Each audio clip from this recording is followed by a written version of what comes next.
Hello, this is Epimetheus, and this is an extended version of the video I made on what was life like after the Bronze Age collapse. I've added in tons of interesting information that I did not include in the original version of this video. The original version of this video did quite well, so I wanted to say thank you by making you guys this extra long version to watch. First, to build a little bit of context, we need to answer the question, what was the Bronze Age collapse? Explained as fast as possible, otherwise it would no longer be, just a little bit of context. So during the Bronze Age, this would have been around the typical alloy ratio to create bronze. The ratio would have varied from region to region or individual blacksmiths, or even individual batches being made. In industrial bronze today, 12% tin is typically used, which is a little bit higher percentage of tin compared to the average back then. At the beginning of the 12th century BC, the most populous, prosperous, and technologically advanced empires on planet Earth were all right next to each other, with the notable exception of the Shang dynasty in what is now China.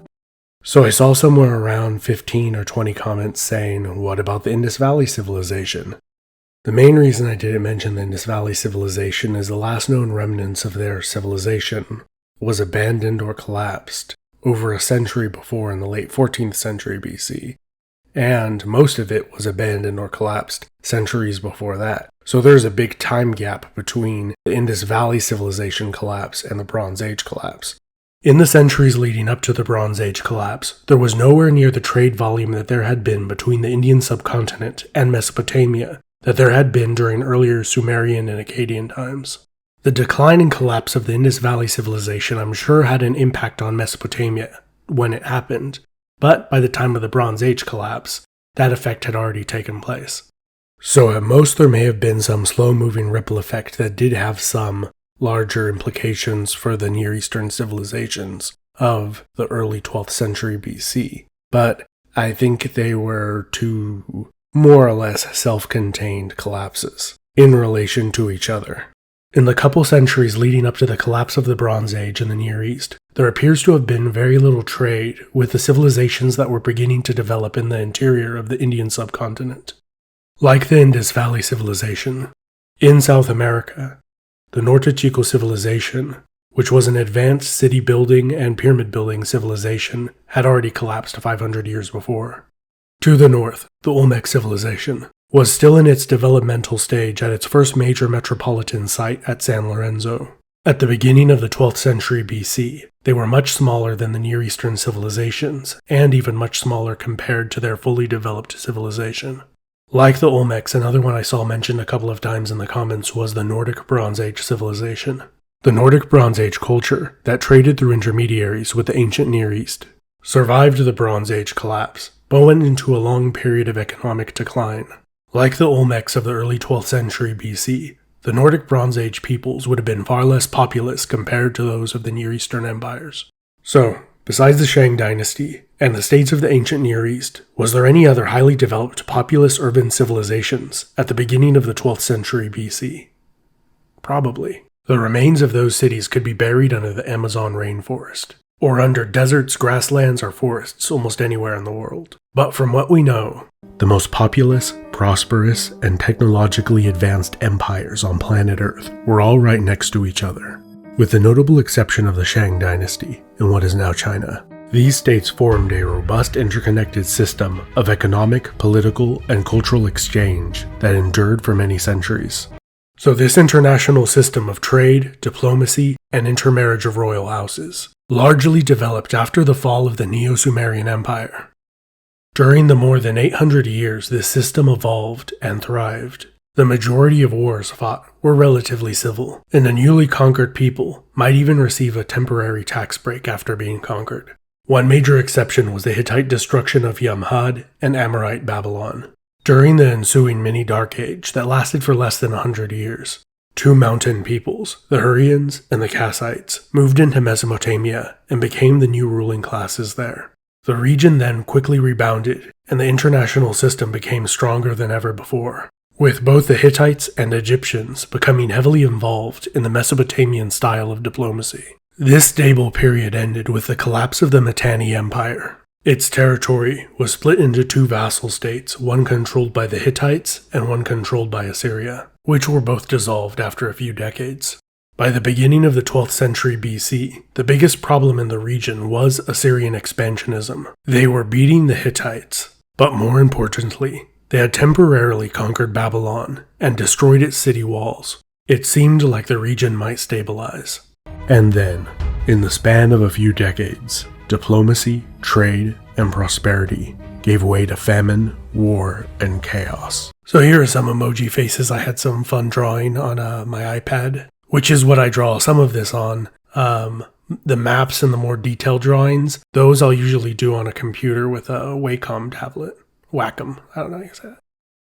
The resulting devastation was so severe that even the ability to read and write was lost for hundreds of years in many regions throughout the greater Near East.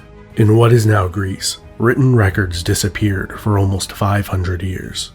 So the amount of time writing disappeared, or even if it disappeared at all, varied from region to region in the Near East. I believe Greece may be the most extreme example, but also in parts of Anatolia and northern Mesopotamia, the loss of writing also occurred for hundreds of years. In Egypt, Assyria, and Elam, the quality and quantity of written records severely diminished throughout the Dark Age. Like in Babylonia, where writing never disappeared 100%. But as the region spent centuries in instability, division, and turmoil, the written records that survive are extremely limited, and are usually just the names of kings, many of whom were not much more than warlords, and short religious inscriptions. This loss of civilization was so extraordinary that this collapse has often been called an apocalypse. This video is about those that survived. Context over. But first, before we answer the question who survived, let's briefly talk about who did not survive. Generally speaking, if one were a general, king, queen, priest, noble, or any of the long-established ruling class, chances of survival were slim. In addition to the civilizations that completely collapsed, this was also true in the surviving Elam, Egypt, and Assyria, where revolt, civil war, and dynastic change all occurred. Bad times have always proved to be a good time for the ambitious to replace the old ruling class. These fine folks were often the first to go. They were not only the primary targets of foreign invaders, but also often fell victim to their own people's wrath. When these political and religious leaders, who controlled the lion's share of the land's wealth, failed to deliver on their promises of safety, prosperity, and a belly full of food, they were naturally blamed for the bad times. One interesting example where this appears to have been the case was Terence. There, just the palace was destroyed, while the city and fortifications endured for decades afterwards, and the population even grew, possibly from refugees pouring into the city. However, war, famine, and sickness were not caused by poor leadership alone, and the bad times became worse. Conflict became constant, and life expectancy was certainly not great for military men. Also was a bad time to try to stay alive for most non-military men as well. Farmers, who would have been the majority of the population pretty much everywhere, mostly died off, as irrigation systems were destroyed and marauders roamed the countryside.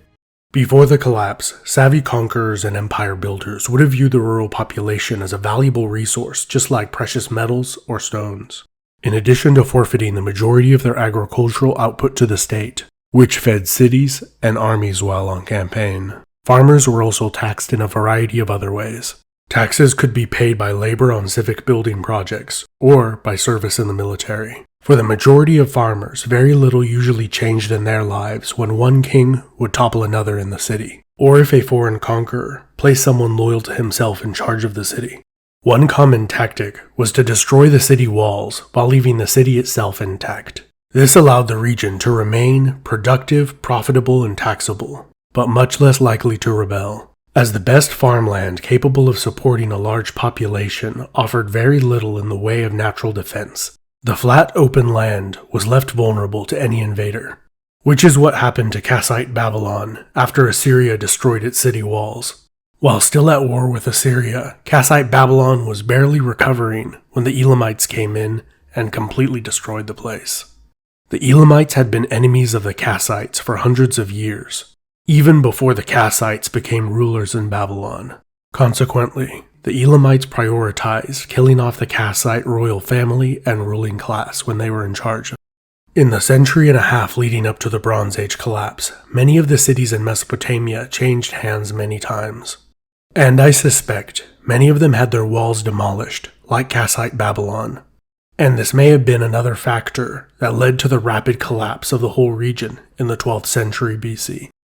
Cities that survived with their walls intact found new problems that came along with their survival. Like Terence, many of these cities likely became overcrowded with refugees. Too many people to feed and not enough food could cause internal unrest.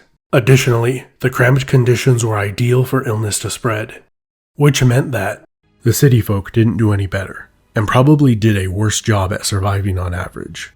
Scribes in particular seem to have failed at living, given the lack of written records from the ensuing Dark Age that followed the Bronze Age collapse. In addition to scribes, the butcher, the baker, and the chariot maker, and pretty much everyone who lived in towns and cities didn't make it, with few exceptions.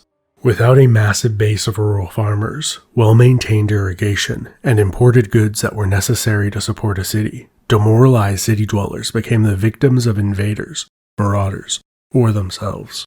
While life in the big city vanished, or greatly diminished, there were some exceptions, the most notable of which was Egypt. The year is 1077, roughly 100 years after the Bronze Age collapse.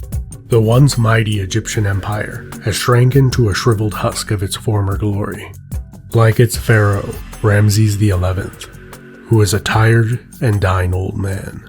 So I have a few points about the dates here. First point is, the dates for Egyptian pharaohs' reigns are constantly shifting and being adjusted. This is in no small part due to how the Egyptians viewed the afterlife. The Egyptians believed to speak the name of a dead person restored their breath in the afterlife. As long as one's friends, family members, and descendants mentioned their name, they could live forever. So in times of turmoil, where there was usurpers and struggle for the throne, the failed pretenders for the throne, or those that were overthrown and unliked by the new guy in charge, would have their names stricken from monuments and temple records, with the intended effect being that with their name no longer being read aloud, the usurper would no longer be able to breathe in the afterlife, and his existence would fade. Problems in dating with usurpers and multiple dynasties are compounded in times of strife, like after the Bronze Age collapse. Because of this, Ramses XI's reign has shifted around a little bit. I think I have 4 books that have 4 different years for the reign of Ramses XI, which I believe were 1080, 1077, 1075, and 1070. I think 1077 or 1078 is the latest estimate for the end of Ramses XI's reign. I could be wrong because that's changing all the time, but it's usually not by much. Another reason I thought 1077 was pretty cool was because of Eric Cline's excellent book, 1177, The Year Civilization Collapsed, which is a top-notch book. This puts the death of the last Ramses, Ramses XI, just about exactly 100 years after the Bronze Age collapsed. In reality, it's probably a year or 2 off, but I still think it's pretty cool. My final point on the dates here is that this is for the reign, not the lifespan of Ramses XI. I saw about, I think, like 5 comments that said, "You said he was a tired and dying old man, but he's only 30. And this is a reoccurring thing I see in a bunch of my videos. When I show a monarch and put the dates, that's for their reign. And it's common from medieval and ancient monarchs that you don't really have the date of their birth firmly. That's pretty common. And many of those who you do have a birth date for them, it's still not so relevant of what they did before they became a monarch. And super relevant for the time after they became a monarch. So that's why I show those dates. In some videos I do show the lifespan for certain characters, leaders, or whoever I'm talking about, but they usually don't have a reign, or I put a birth, death, or the letter B and D before each date. Alright, so you listen to me talk about one number for like 3 minutes now, so enough of that, and more interesting stuff to come, I promise. He is the last of many pharaohs to be named Ramses. He is also the last native Egyptian pharaoh to rule over a united Egypt. So right there, if you weren't paying close attention, I threw in 1, 2, 3 qualifiers. United Egypt, Native Egyptian, and in the subtitle, until many centuries later. So in the whole period following Ramses XI's death, there were many Egyptians who did rule parts of Egypt or places in Egypt, but not a united Egypt. And then there were 2 foreign dynasties that did unite Egypt under their rule.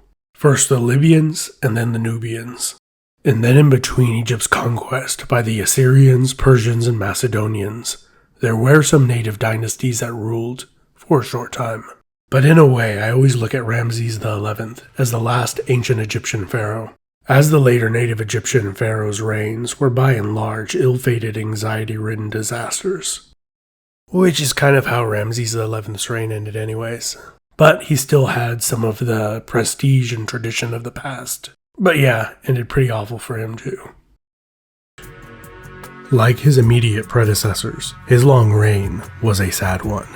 Long gone were the days of god kings, beloved by the people, throwing lavish parties to celebrate imperial victories in far-off lands. The Egyptian economy crashed, prices of basic goods skyrocketed, and taxes were high to maintain the army. Consequently, the malcontented urban population frequently revolted.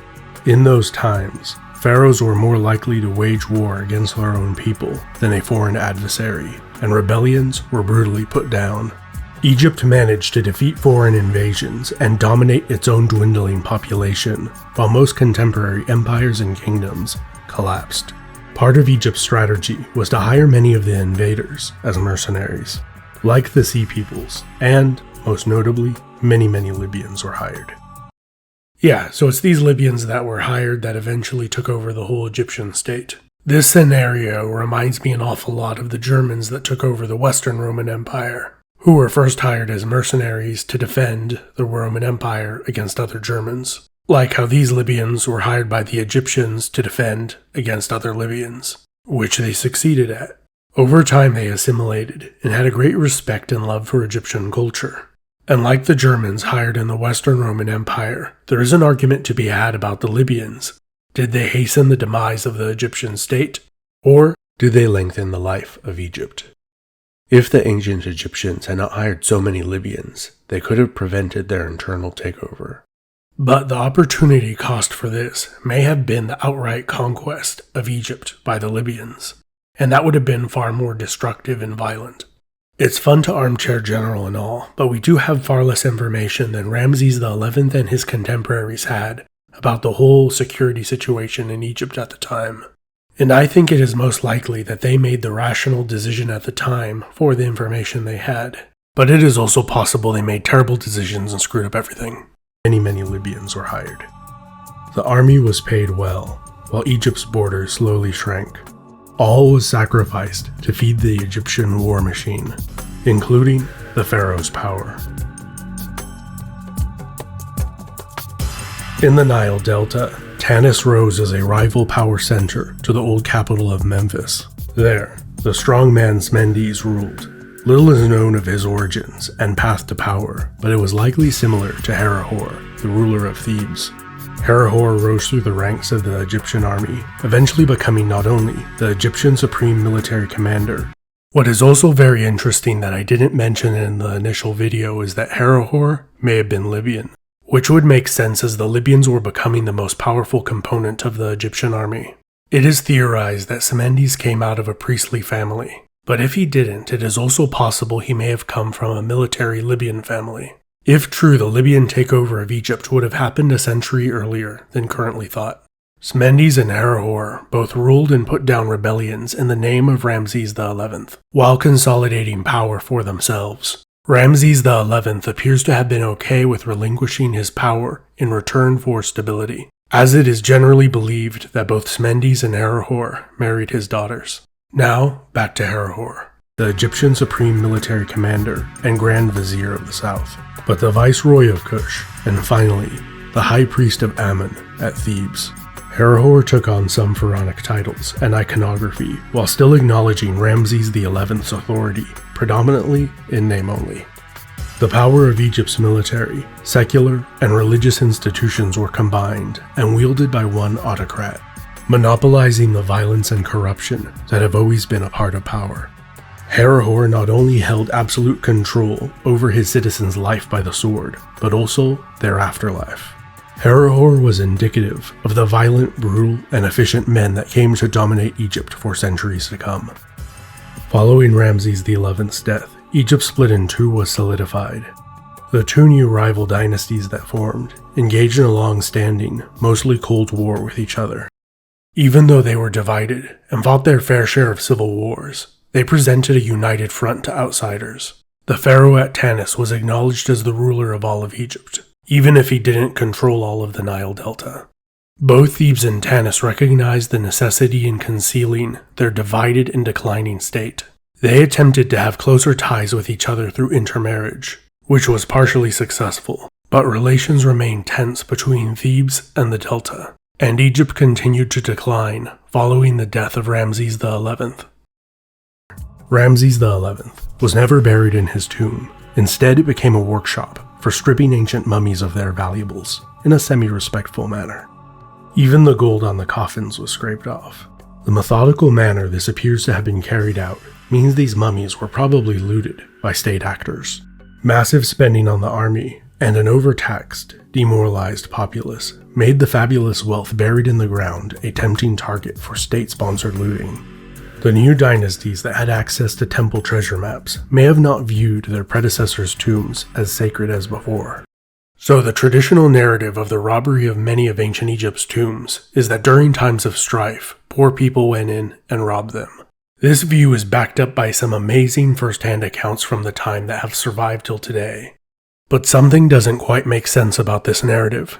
The most prolific age of the tomb robbers appears to be at the beginning of the third intermediate period of Egyptian history, the same period of time this video covers.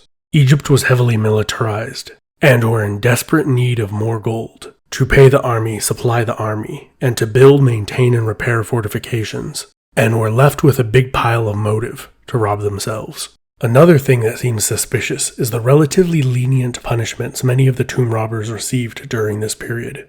In earlier times, execution was a more common form of punishment. In the early Third Intermediate period, beatings and whippings became more common, and there were repeat offenders. The times were brutal, and the ancient Egyptians weren't shy about executing a lot of people, so it does seem odd that the tomb robbers would get off the hook with a beating or maybe losing a hand. In one surviving confession of an ancient Egyptian tomb robber, he claims to have previously paid off a local bureaucratic official into releasing him. So some tomb robbery might be explained by local corruption. However, I do believe the most likely scenario is that the majority of the tomb robbery was committed by the state in secret, and if any of the involved lackeys were caught, they were given a slap on the wrist or the foot. I haven't read this theory anywhere, but I'm sure someone's come up with it before. It just makes too much sense given all the different things that were going on then. The stolen gold probably funded Egypt's survival. And I don't believe the Egyptian dynasties at Tanis and Thebes were so incompetent that they stood by while the common people robbed all the tombs. It is easy for us today to condemn all of that destruction of history, but in those times I believe they were acting more out of rational self-preservation rather than greed. Though I'm sure greed played into it too, and there were some fantastic post-tomb raiding after-parties. These pharaohs no longer boasted of foreign victories or massive building projects, but occasionally boasted of maintenance on crumbling monuments, or, if they were less honest, wrote their names over old masterworks, pretending they had built them. As an isolated, impoverished Egypt lingered on. So sometime, not too long after the death of Ramses XI, the Egyptians lost control of Kush, which roughly corresponds with the modern country of Sudan. Kush was developed into a formidable state by the Nubians, who were eventually powerful enough to conquer Egypt from the Libyans in the mid-700s BC. They ruled in Egypt for a little over 90 years. The kingdom of Kerma was the first powerful state in Kush and was a long-time rival of Egypt, before the Egyptians conquered it in the New Kingdom. The kingdom of Kush that formed after the Bronze Age collapse endured for well over 1,000 years. Those not so fortunate as to live in a post-apocalyptic dystopian dictatorship run by an authoritarian megalomaniac lived a very different life. And yes, they were very lucky. Pretty much everywhere in the ancient Near East, including Assyria and Elam, life became pretty bad. The 11th century BC was also a tough one for the Shang, as their emperors became increasingly despotic and were overthrown. So where would have been the best place to live during the 11th century BC? Maybe in one of the emerging kingdoms of the Ganges River Valley? But they were all waging war on each other, so maybe not so nice. Living in one of the declining Nordic Bronze Age societies might not be a bad choice, if you're fine with pretty extreme winters. And like later Viking times, they were probably all raiding each other. The developing Olmec civilization is probably one of the better choices for the 11th century BC. Large stone heads wearing helmets was their favorite thing to make, so it wasn't a great choice if you're looking for peace and quiet. So they weren't exactly the most peaceful people either. Nubia was in pretty regular conflict with Egypt, but it was one of the more internally stable places in the world at the time. The Nok culture in what is today Nigeria was in a very early stage of its development, and we don't know too much about them, but that may have been a potentially very nice place to live. Or not, we don't really know. So let me know in the comments, if you were forced to go back in time to go live in the 11th century BC, where would you pick to live? One of the places I mentioned or somewhere completely different. Maybe being a hunter-gatherer wasn't so bad, or a Mediterranean pirate, like the Lucca or the Sardinians. The Egyptians credited the piratical band of Mediterranean maritime marauders known as the Sea Peoples with the destruction of the international system of states they were a part of. This view was based off of their own personal experience of being invaded by the Sea Peoples multiple times, while the Eastern Mediterranean they were familiar with was ravaged and plundered. So I did not talk about the Sea Peoples very much in this video. If you would like to learn more about them, I did make a video about them a couple years ago. To quickly sum up the video, the current evidence we have seems to point that the Sea Peoples came from around the Central and Eastern Mediterranean, and many of them came from around the Aegean Sea, including some Mycenaeans. Sea people like the Tejeker and Peliset were resettled in Canaan. It is generally considered the Peliset amalgamated with the local population to become the Philistines.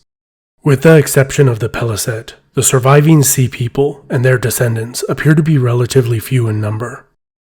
However, more than any nautical threat, much more insidious, formidable, and familiar forces played a larger role in bringing the great empires of bronze to their ruin.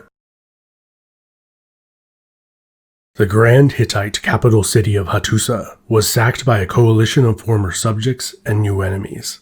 Foremost among them were the Kaskas, a fierce tribe of mountain warriors, who were a long time off and on again Hittite vassal, and now they were out for vengeance. So the Kaska are also known as the Gaska or the Kaskians. For a short while they were probably the most powerful group within Anatolia until they were defeated by the Assyrians in a failed attempt to invade Mesopotamia. Afterwards they faded into obscurity. There are no surviving written records from the central northern Anatolia during this time, but I think the most likely scenario is that the Kaska and the Phrygians spent several decades fighting each other for control over the remnants of the spoils of the Hittite Empire after they both failed in invading Mesopotamia. Also, as some people have correctly pointed out in the comments, this poor guy is a little bit malproportioned. I drew his body way too small for his big head. But I promise you, if I use him in another video, I'll fix his proportions so he looks a little bit more less dwarfish. Like Hattusa, Babylon, the intellectual and cultural center of Mesopotamia, was sacked, pillaged, and plundered, and much of its population massacred by the Assyrian king Tukulti-Ninurta. So this guy was a bit of a megalomaniac who wrote a long, epic poem about himself. After Tukulti-Ninurta sacked Babylon, he became very unpopular among the Assyrians, who viewed his sack of the city as sacrilege. 2 of his sons rebelled against him, and he was eventually murdered. Even though the Assyrians were a longtime enemy of Kassite Babylon, they had a great respect for their culture and religion.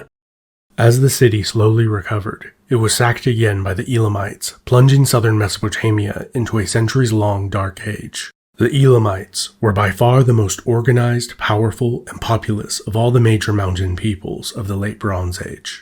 In addition to the Elamites, there were many more petty kingdoms, cities, and towns of the Anatolian, Southern Caucasus, and Zagros mountain ranges. So to reiterate, there were many more groups than just the ones I'm showing on screen, but these were the most formidable. Some of the smaller tribal confederations, we don't know their exact location. Also, I thought I had Kassites here, but I might have accidentally deleted that or forgot to put it. They would have been around a similar area where I have the Gutians here. I think a little bit to their south. These Kassites were related to those that had conquered southern Mesopotamia and ruled there for over 400 years. And for hundreds of years after the collapse of Kassite Babylon, Kassite tribes were active in the Zagros Mountains, before being killed off or assimilating into other peoples. The mountain peoples had long-standing antagonistic relationships with the kingdoms and empires of the Flatlands. When the much more populous Flatlanders were united and strong, they pushed their weight around. They marched their armies throughout the mountains and extorted tribute from the overwhelmed mountain people in exchange for not burning down their crops, towns, and cities.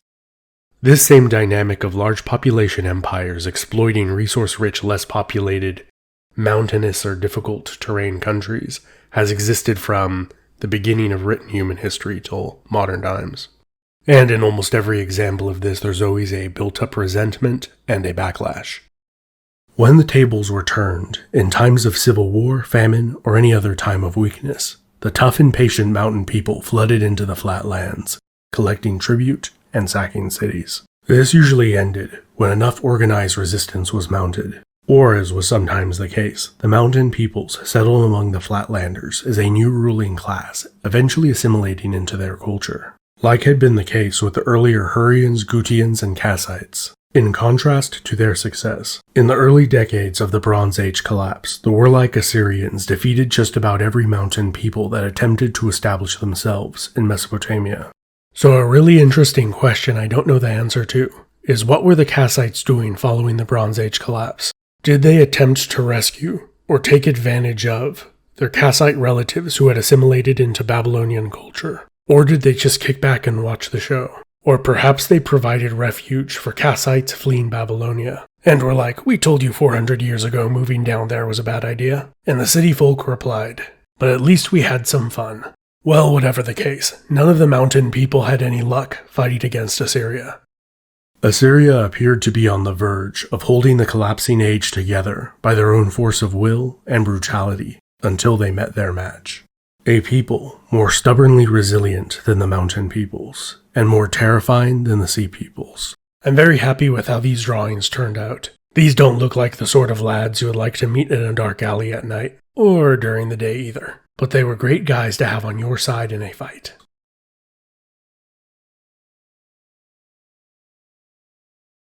Long before the Bronze Age collapsed, during its most stable and prosperous epoch, there were those that just didn't fit into society. Some were criminal fugitives, bandits, or those who just wanted freedom. On the southern periphery of the Fertile Crescent, a multitude of small familial clans eked out an existence as pastoral nomads. An important point to make about nomadic groups throughout history is that they weren't always born into that lifestyle. Wherever there has been a large populated area in history, there have been those that wanted to leave and get away from all the people.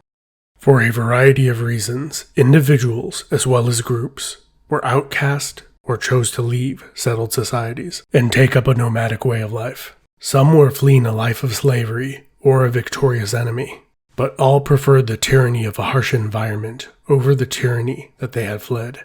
A little bit of water or patch of grass could mean the difference between life and death.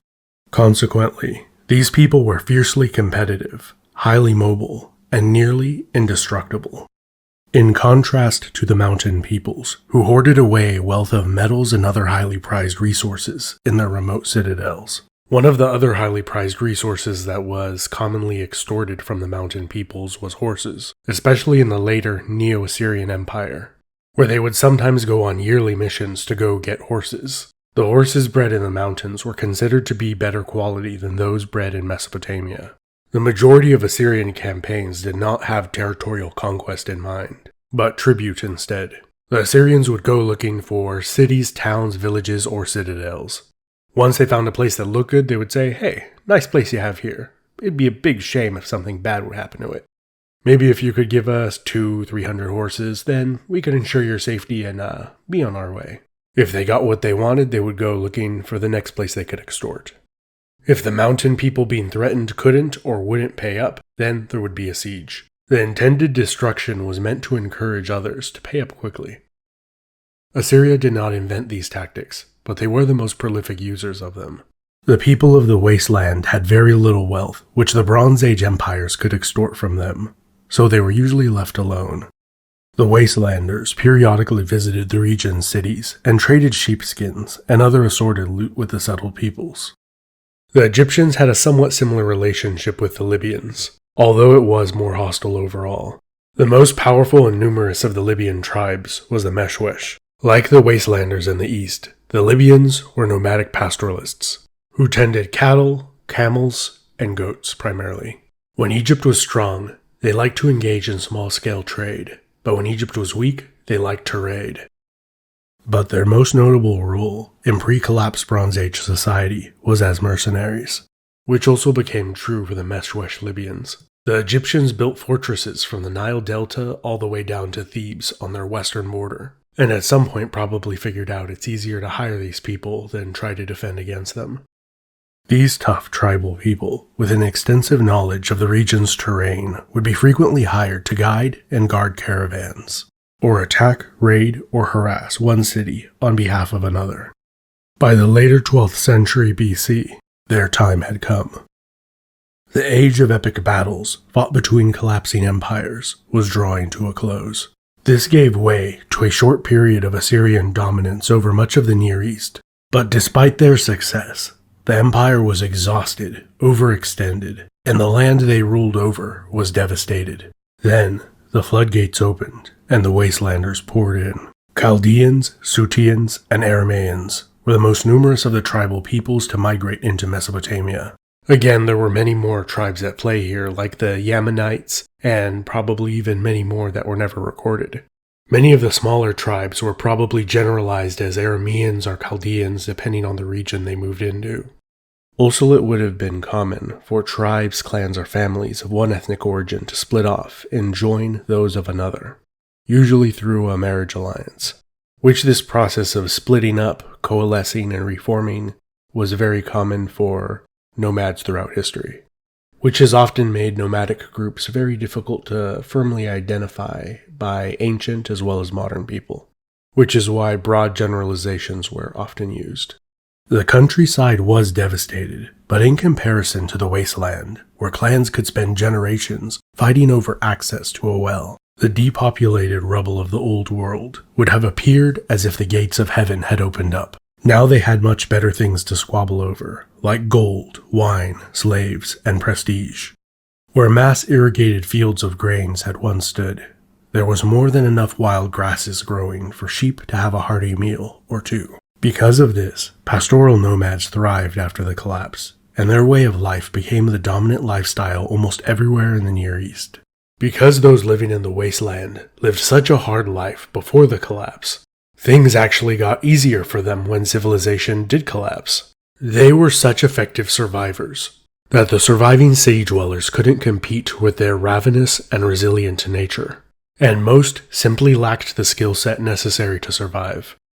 And as the sheep population grew, so did the population of those who ate them, especially the Arameans. Because of their mobile nature, the Assyrians found it nearly impossible to stamp them out with conventional military means. Assyrian kings frequently boasted of wiping the Arameans off the face of the earth. Then, a few years later, they would boast of defeating them again and again, but this time for good. The Assyrians were not keen on keeping records of their own defeats. When they did keep records about their defeats, it was usually in the context of complaining about their predecessors, how they gave up land and screwed everything up and they had to go fix the situation. But 3 signs point to the likelihood they frequently lost during this period. 1.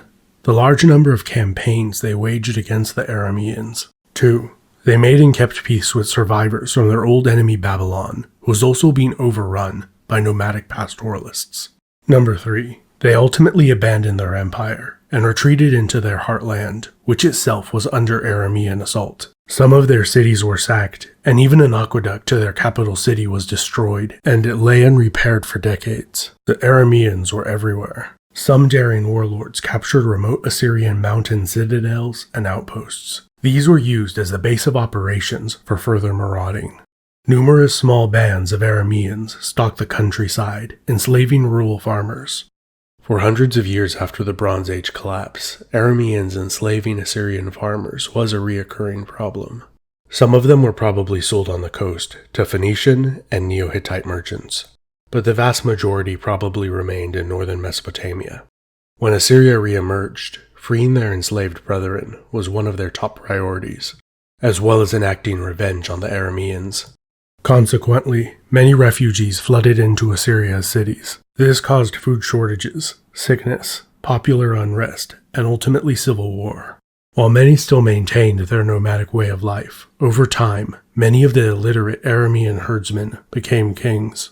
Many of these kings were merely the rulers of fortified towns and villages built on the ruins of what were once cities. There were some legitimately powerful Aramean kings and chieftains who could marshal thousands of men into battle. However, the independent and competitive nature of the Arameans meant that they never united into a larger empire, and were frequently at war with themselves, as they were with almost everyone else. Which for some campaigns, they did form large coalitions of kings to fight against the Assyrians. But these coalitions were short-lived, and they never formed into their own empire, which would have been really formidable if they had done so. An interesting question my cousin asked me about this drawing is, why is the bronze different colors?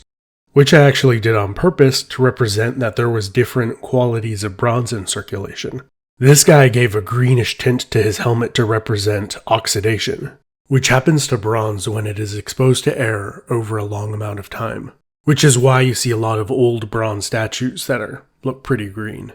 And the oxidation actually protects the bronze layers underneath, which is pretty cool, where it keeps it from deteriorating. The king over here also has some oxidation on his armor. I also gave his axe the look that it has a higher copper content. Because if you had to choose, I think they would have wanted their higher quality bronze to be used for swords. Because if you use a sword that has too high a copper content on the battlefield, it could bend, which could be fatal for you. In contrast, a more girthy axe head is unlikely to bend or have issues with being made from a more soft bronze. Even well into the Iron Age, in Republican Roman times, low-quality bronze and copper helmets were used periodically. It still did a great job at preventing your head from getting cracked open, and it was resistant to corrosion, which was another added side benefit. Because bronze was lower maintenance and resistant to corrosion, it was still heavily used in the Iron Age. The butt spikes for spears and pikes were usually made of bronze, while the spearhead was made of iron. Because if the butt spike was made of iron, then it would probably rust pretty easily, because if you're repeatedly putting it into damp soil, then it's going to rust. In the west, there was a chunk of the Hittite Empire that never fell. It transitioned into a collection of loosely allied city-states, called the Neo-Hittites. Here the Aramean onslaught appears to have been slightly more gentle. In this case, all we know is that around 1000 BC, the rulers of many of the city-states there came to have Aramean names, and the culture gradually became more Aramean. One possible scenario is that the Hittite cities in this region became so sick of being constantly extorted by a never-ending series of Aramean warlords, chiefs, and petty kings, that one day they said, "Hey, you want to come here and be a real king and defend us from the rest of your buddies?" That ended up working, and a bunch of other cities followed the same strategy. The later Hittite Empire was far more adept at diplomacy compared to the Assyrians, which is evidenced by the vast majority of surviving treaties from the Bronze Age involve the Hittites, which is why I suspect that the transition of power in the Neo-Hittite city-states was diplomatic. But I could be wrong, and they just could have conquered them or besieged them and then they surrendered. Another possibility is that the Arameans just immigrated into the cities and eventually were numerous enough to overthrow the elites and become the ruling class. The long-standing, most powerful and stable Aramean kingdom was Aram Damascus. From there, the Arameans launched many campaigns against the Hebrew tribes to their south. And this is many wars over a roughly 400-year period. But it is important to note with situations like this in history that peace was more common than conflict. In the later 8th century BC, Aram Damascus met its end when it allied with Israel against Judah. Judah petitioned the Assyrians for help, and the Assyrians went and destroyed Aram Damascus, in return for Judah paying tribute.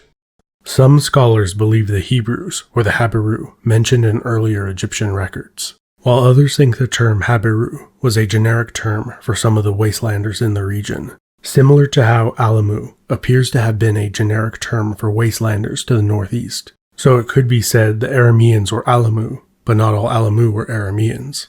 The Hebrews also had nomadic pastoralist roots, and followed a somewhat similar trajectory as the Arameans did, gradually becoming city dwellers and founding formidable states.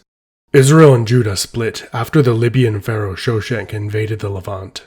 Beforehand, they were united by a single monarchy for a little over 100 years. There is an alternate theory that they both evolved as two separate states. Currently, this view is in the minority.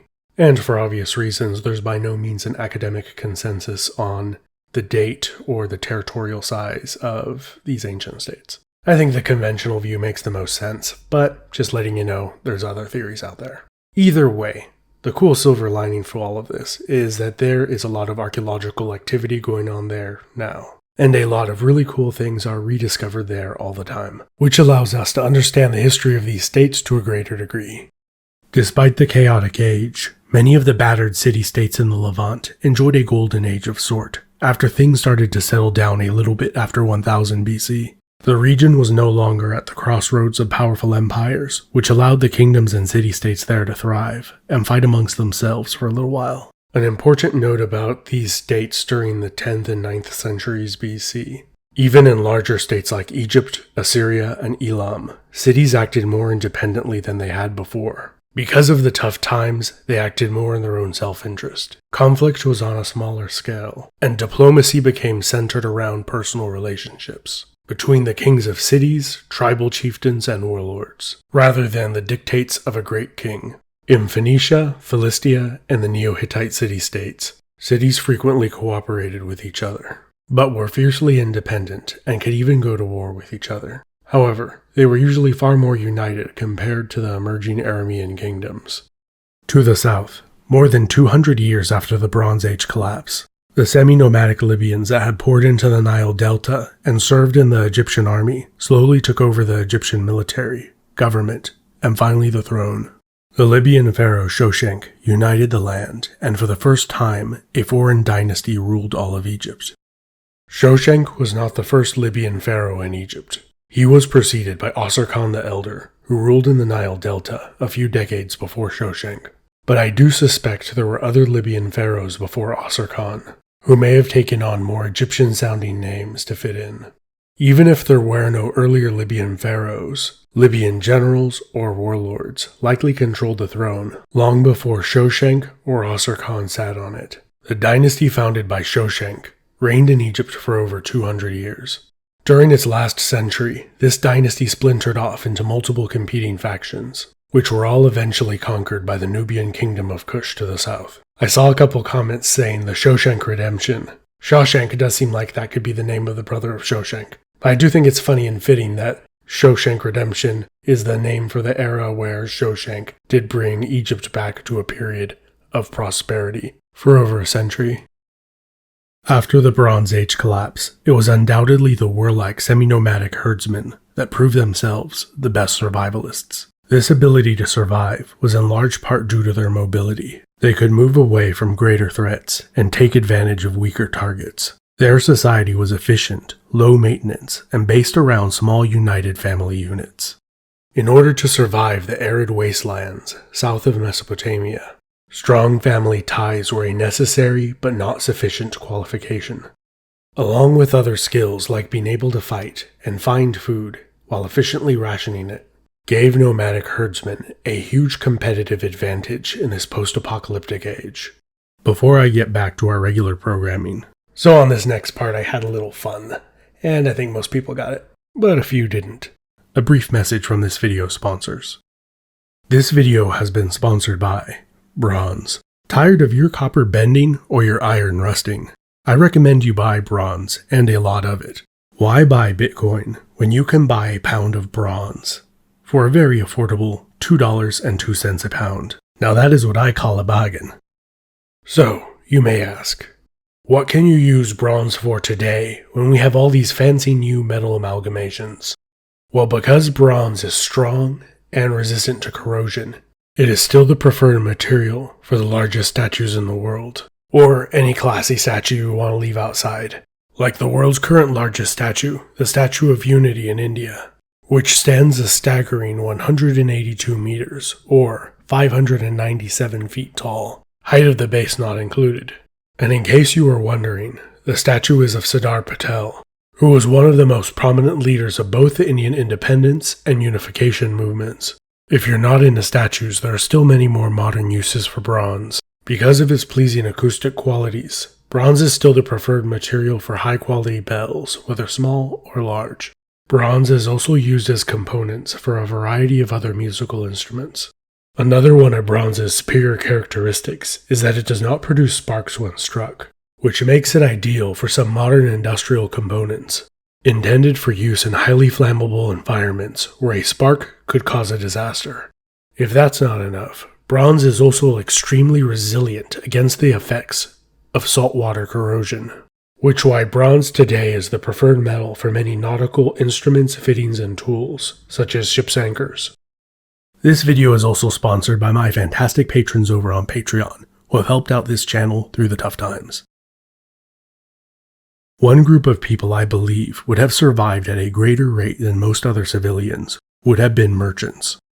Another group of people that I saw mentioned in the comments that I do agree would have survived more than most city dwellers would have been blacksmiths. They possessed a skill that even the most illiterate, toothless, and ill-tempered warlord could appreciate. And like merchants, most metal workers probably had experience negotiating, which is a good skill to have when you're trying to talk someone into letting you live. They have the ability and know how to travel long distances, preferably away from danger. They were master negotiators and could possibly barter to save their own life. Merchants would have known many languages and social customs to get around foreign areas. And most competent merchants probably developed likable personalities and were able to tell a good story or do a magic trick or something, so that they would be entertaining enough that people wouldn't want to kill them. One piece of anecdotal evidence is that during the Bronze Age collapse, the Assyrian king, Ashur-bal-kala, so I messed up Egypt's territory here. By the reign of Ashur-bal-kala, they had already given up all this land in the Levant and had withdrawn from most of the Sinai Peninsula. So yeah, sorry about the map. Ashur-bal-kala built the world's first recorded zoo. This is while his empire was being torn apart by civil war and Aramean tribal incursion. So even though good old Ashur-bal-kala may have failed in setting his priorities straight, his merchants did succeed in acquiring exotic animals from far-off lands for their king's zoo, which included an ape and a crocodile. Their ability to travel through hostile terrain and return with such unwieldy cargo is a testament to the merchants' resourcefulness, which may indicate they were good at surviving. So Ashur-bal-kala started his zoo when the Egyptians sent him a gift of a couple of animals, which apparently blew his mind, because his reaction was, I gotta catch 'em all. He also became obsessed with trying to breed animals in captivity and acquiring more animals. He also had some run-of-the-mill animals, like camels, but he also had some weird ones, like beasts of the Great Sea or a riverman, which your guess is as good as mine on whatever that was. And the beasts of the Great Sea kind of implies that's saltwater, so perhaps he could be history's first person to keep a saltwater fish tank as well. Ashur-bal-kala also really liked hunting and boasted about killing a bunch of animals too, which was more typical of almost every other Assyrian king too.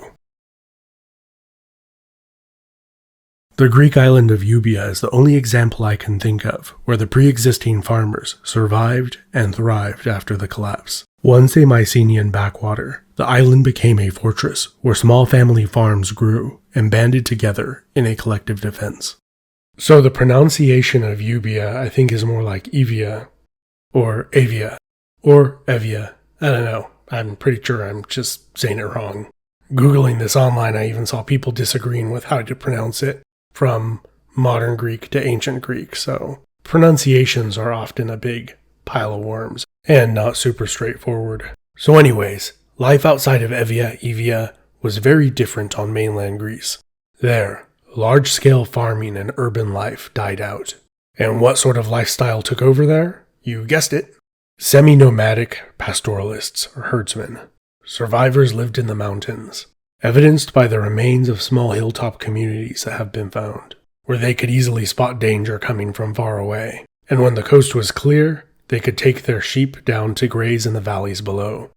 Centuries later, the Euboeans were the first Greeks to emerge from their dark ages, establish colonies in far-off lands, and rediscover writing.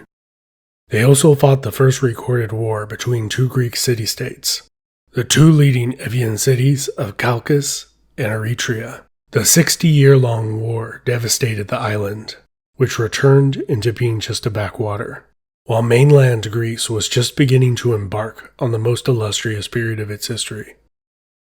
What happened after this post-apocalyptic age? The short answer is Assyria. So yeah, Assyria got really good at surviving.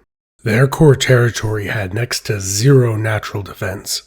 They were under constant attack, and then they went on the constant attack.